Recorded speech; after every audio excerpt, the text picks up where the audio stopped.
नमस्कार, स्वागत है भारत भूगोल की इस श्रृंखला में। अभी तक हमने भारत का जो भौतिक विभाजन पढ़ रहे थे, उसमें हम उत्तर के विशाल पर्वत श्रृंखलाएं पढ़ चुके हैं। आज हम इस वीडियो में उत्तर के विशाल मैदान को पढ़ेंगे। उत्तर का विशाल मैदान, इसका हम पहले परिचय देखेंगे, फिर इसका विस्तार क्षेत्र देखेंगे और इसका निर्माण कैसे हुआ ये भी देखेंगे।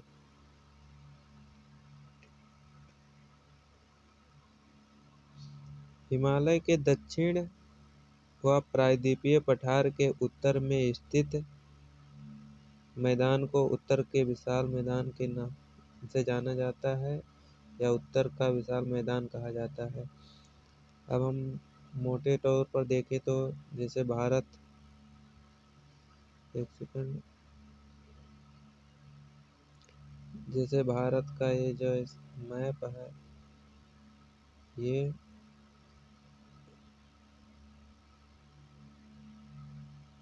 मोटे तौर पर ऐसे बन रहा है।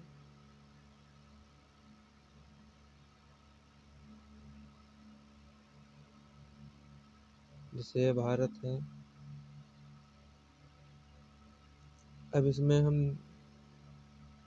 जैसे बता रहा है, दक्षिण हिमालय के दक्षिण में हिमालय की श्रृंखलाएं ऐसे फैली हुई हैं।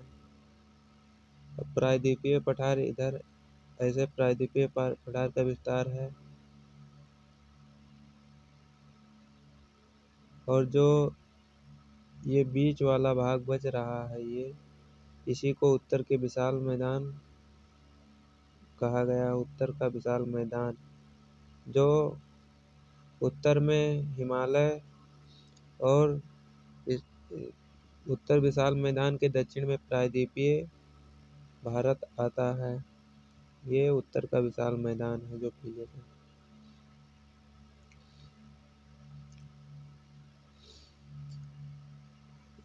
उत्तर विशाल के मैदान का क्षेत्रफल 7.5 लाख वर्ग किलोमीटर है। इसकी लंबाई 3200 किलोमीटर है।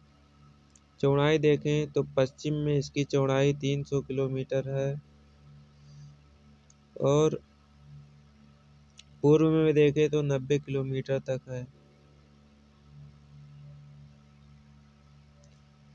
जो उत्तर विशाल मैदान की जो चौड़ाई है,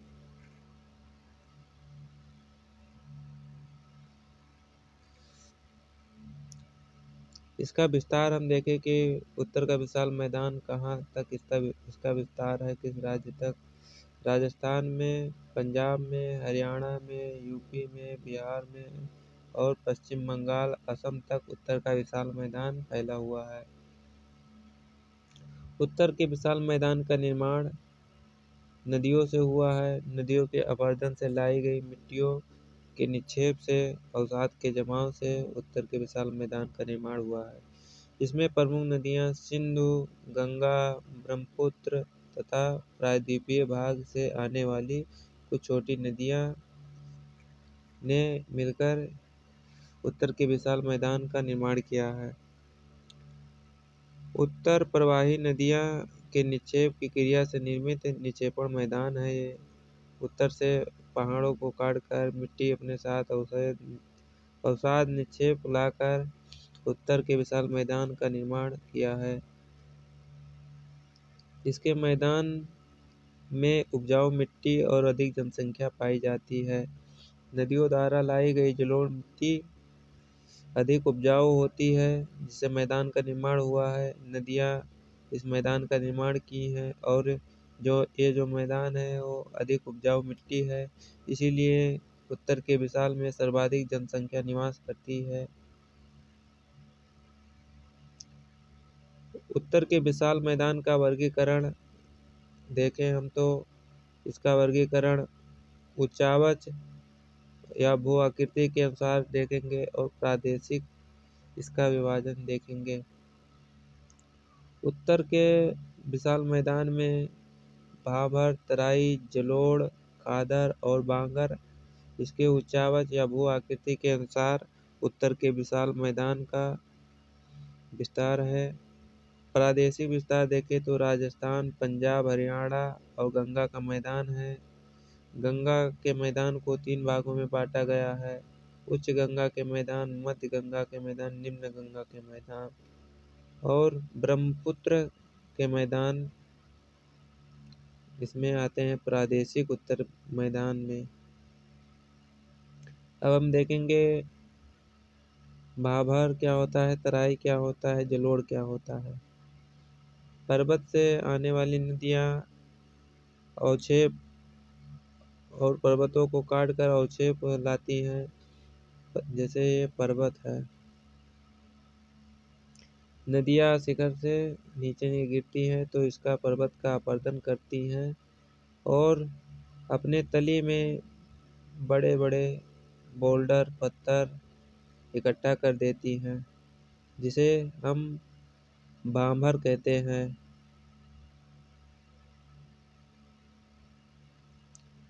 भाभर में नदियाँ लुप्तप्राय हो जाती हैं। भाभर क्षेत्रों में नदियाँ पत्थर बोल्डर्स के नीचे बहती हैं और नदियाँ फिर तराई क्षेत्र में जहाँ पानी इकट्ठा होता है वह तराई क्षेत्र होता है।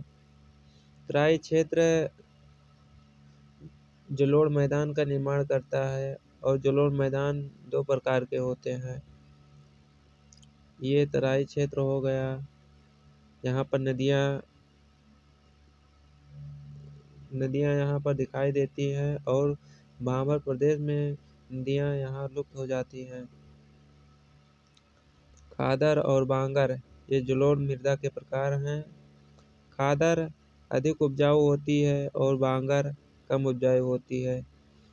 जैसे नदियाँ जहाँ पर नदियों का पानी हमेशा पहुँचता रहता है वो खादर कहलाता है, जिसे नवीन जलोढ़ मिट्टी कहते हैं। और जो नदियों का जल कभी कभार पहुँचता है उसे बांगर कहते हैं।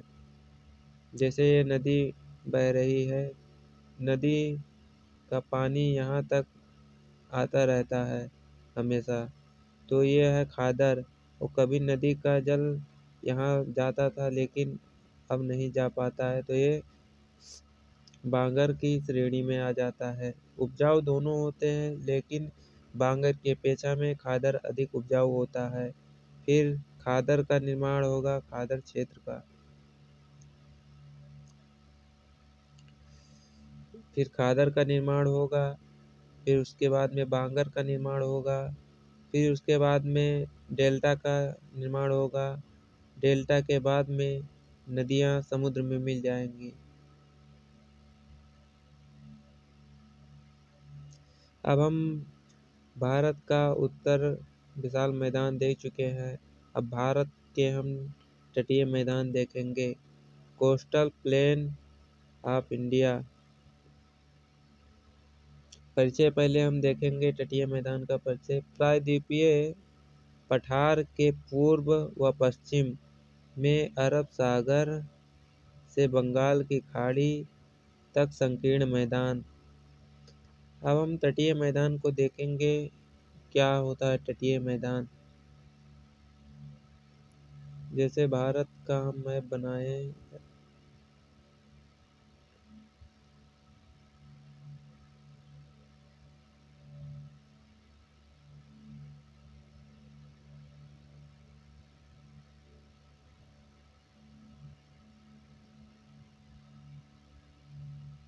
जैसे भारत का मैदान है। प्रायद्वीपीय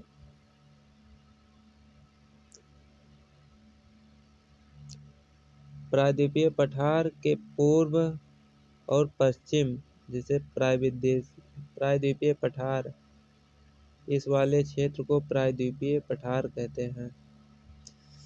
इसके पूर्व में ये और इसके पश्चिम में, प्रायद्वीपीय पठार के पूर्व एवं पश्चिम में इसका विस्तार है। प्रायद्वीपीय पठार के पूर्व और पश्चिम में तटीय मैदान का।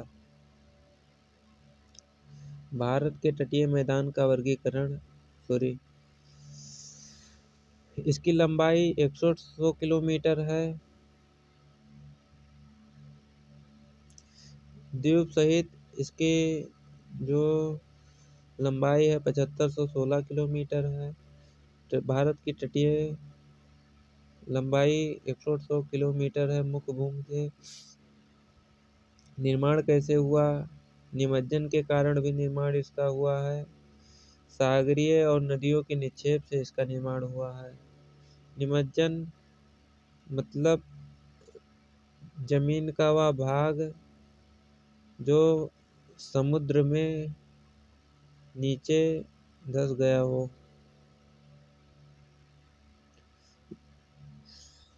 इसका निर्माण नदियों के अवक्षेप से भी तटीय मैदान का निर्माण होता है।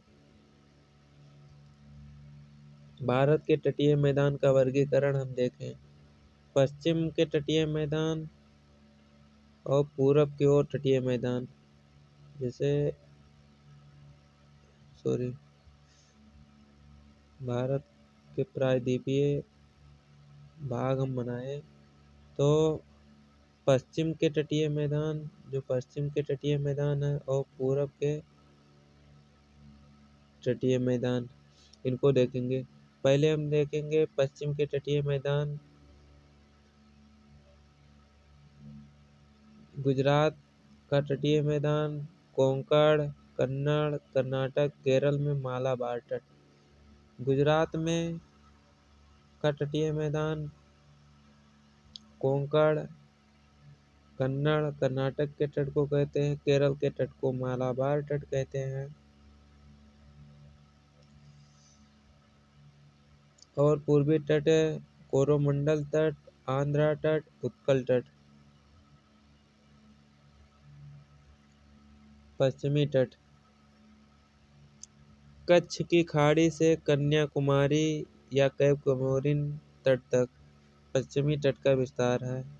बंदरगाह है कांडला बंदरगाह, कोची बंदरगाह, मंगलुरु, मुर्मुगाओ आदि। कांडला गुजरात में है बंदरगाह, कोची केरल में है, बेंगलुरु कर्नाटक में है, मुर्मुगाओ गोवा में बंदरगाह है। केरल की सबसे लंबी झील अष्टमुडी वेम्बनाड है, जिसे वेम्बनाड झील भी कहते हैं। पूर्व तटीय मैदान गंगा के मुहाने से कन्याकुमारी तक पूर्वी घाट व बंगाल की खाड़ी के मध्य तक विस्तृत है। गंगा के मुहाने से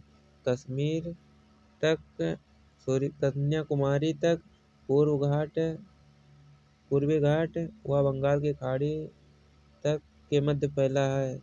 इसमें कृष्णा, गोदावरी, कावेरी नदियां निक्षेप से निर्मित होती हैं। जो भारत के पूर्वी तटीय मैदान का निर्माण हुआ है, उसमें कृष्णा, गोदावरी, कावेरी नदियों के निक्षेप से निर्मित हुआ है। लैगून झील देखें हम तो चिल्का झील उड़ीसा में है, पुलिकट झील आंध्र प्रदेश और तमिलनाडु की सीमा पर है।